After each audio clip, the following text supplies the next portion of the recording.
Hey, how's it going, everyone? Happy Friday. Hope you're all well.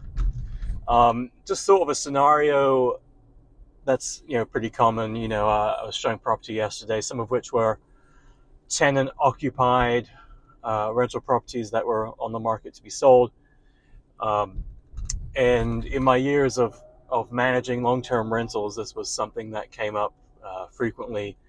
When selling a property, whether to keep it rented or to have it be a vacant property when selling it.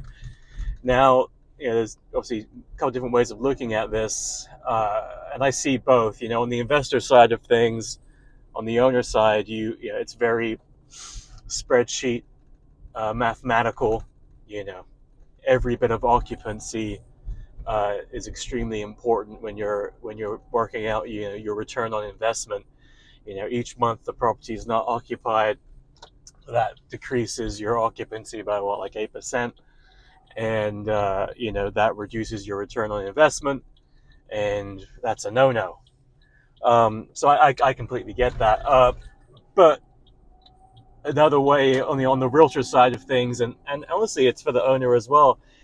The price that you can get, I think, goes up when it's vacant. You can get more showings because it's going to be easier to get people in and out of the property. Um, and you're going to be able to get the place vacant and therefore resolve, obvious issues. So, get it clean, deal with anything that sticks out and is a hindrance when showing, make it smell good, and, showings will be better and you'll get more showings, and the end result will be all around better price. So what you lose in rental income, you will make up for in better price, uh, you know, an easier time, and then also a speedier transaction. When the property is tenant occupied, it's going to take longer, and so I understand that you're saving money because you're keeping that rental income, but you're basically dragging out the sale. Now, I do think when it's vacant, you do want to price it correctly. There's no point in getting the property vacant and then losing out on that rental income and then fudging around on the price for 6 months. That kind of defeats the point.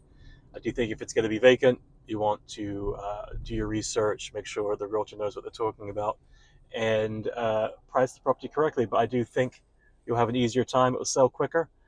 um, Now, obviously, it's different with multifamily. There's different plans of action when it comes to duplexes and quads and bigger. That's a whole separate video.